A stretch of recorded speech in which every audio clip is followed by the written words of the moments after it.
ಒಂದು ಕಾಲದಲ್ಲಿ ದೊಡ್ಡ ರಾಜ್ಯವೊಂದರಲ್ಲಿ ದಿನದ ಬೆಳಗಿನ ಸಮಯ ಸುಂದರ ಹಳೆಯ ಹಿಂದೂ ಶೈಲಿಯ ಅರಮನೆ ಸೂರ್ಯನ ಬೆಳಕು ಕಿಟಕಿಯಿಂದ ಒಳಗೆ ಬೀಳುತ್ತಿದೆ. ಸುಂದರವಾದ ಮತ್ತು ಬುದ್ಧಿವಂತಿಯಾದ ರಾಣಿ ಮೇಘನಾಳಿದ್ದರು. ಅವರು ಪ್ರಜೆಗಳ ಹಿತಚಿಂತಕಿಯಾಗಿ ಹೆಸರು ಪಡೆದವರಾಗಿದ್ದರು. ಆದರೆ ಅವಳಿಗೆ ಒಂದು ಅಭಿಮಾನದ ಹಂಗಿತ್ತು. ಅವಳು ದಾಸಿಯೊಂದಿಗೆ ಎಂದೂ ಸಮಾನವಾಗಿ ವರ್ತನೆ ಮಾಡುತ್ತಿರಲಿಲ್ಲ. ಅವಳ ದಾಸಿ ಮಾಲತಿ ಅತ್ಯಂತ ನಿಷ್ಠಾವಂತಳಾಗಿದ್ದಳು. ಪ್ರತಿದಿನವೂ ಸಮಯಕ್ಕೆ ಮುಂಚೆ ಎದ್ದು ಎಲ್ಲ ಕೆಲಸಗಳನ್ನು ನೆರವೇರಿಸುತ್ತಿದ್ದಳು. ಆದರೆ ರಾಣಿ ಅವಳನ್ನು ಯಾವತ್ತೂ ಗೌರವದಿಂದ ನೋಡುತ್ತಿರಲಿಲ್ಲ. ಅಡುಗೆ ತಯಾರಿ, ರಾಣಿ ಹತ್ತಿರ ಆಹಾರ ತರುತ್ತಿದ್ದಾಳೆ. ರಾಣಿ ಕುರ್ಚಿಯ ಮೇಲೆ ಕುಳಿತಿದ್ದಾಳೆ, ಮಡಿಲು ಹಿಡಿದು ತೀವ್ರವಾಗಿ ನೋವಿನಿಂದ ತೋರುತ್ತಿದ್ದಾಳೆ. ರಾಣಿ ಕುರ್ಚಿಯ ಮೇಲೆ ಕುಳಿತಿದ್ದಾಳೆ, ಮಡಿಲು ಹಿಡಿದು ತೀವ್ರವಾಗಿ ನೋವಿನಿಂದ ತೋರುತ್ತಿದ್ದಾಳೆ. ವೈದ್ಯರು ಹೇಳಿದರು, ನಿಮ್ಮ ಆರೋಗ್ಯಕ್ಕೆ ದೈನಂದಿನ ಆಹಾರದಿಂದ ಅಲ್ಲ, ನಿಮ್ಮ ಮನಸ್ಸಿನಲ್ಲಿ ಬೆಳೆದ ಅಹಂಕಾರದಿಂದ ಗಾಯವಾಗಿದೆ.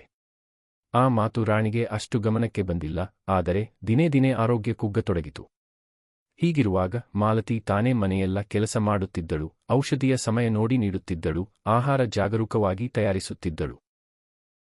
ಮಾಲತಿ ಔಷಧಿ ಕೊಟ್ಟು ಆಹಾರ ತಯಾರಿಸಿ ಪಕ್ಕದಲ್ಲಿ ಕುಳಿತು ರಾಣಿಯ ಹಸ್ತ ಹಿಡಿದಿದ್ದಾಳೆ. ಎಡಕೈಯಲ್ಲಿ ಹಾಲಿನ ಪಾತ್ರೆ, ಪಕ್ಕದಲ್ಲೊಂದು ದೀಪ ಬೆಳಗುತ್ತಿರುತ್ತದೆ.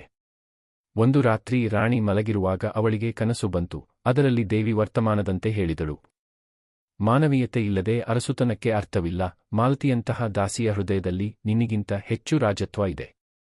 ಆ ಕನಸಿನ ಬಳಿಕ ರಾಣಿ ಬೆಳಿಗ್ಗೆ ಎದ್ದು ಮಾಲತಿಗೆ ಧನ್ಯವಾದಗಳು ಹೇಳಿದಳು. ಅವಳ ಪಾದ ಸ್ಪರ್ಶಿಸಿ ಎಂತಹ ಕೆಲಸವನ್ನಾದರೂ ಗೌರವದಿಂದ ನೋಡಬೇಕು ಎಂಬ ಅರಿವಿಗೆ ಬಂತು. ಆ ದಿನದಿಂದ ರಾಣಿ ಮಾಲತಿಯನ್ನು ದಾಸಿಯಂತೆ ಅಲ್ಲ, ಸಹೋದರಿಯಂತೆ ನೋಡತೊಡಗಿದಳು. ಅರಮನೆಗೆ ಮಾದರಿಯಾಗಿ ಪ್ರಜೆಗಳಿಗೂ ಅದು ಉತ್ತಮ ಸಂದೇಶವಾಯಿತು.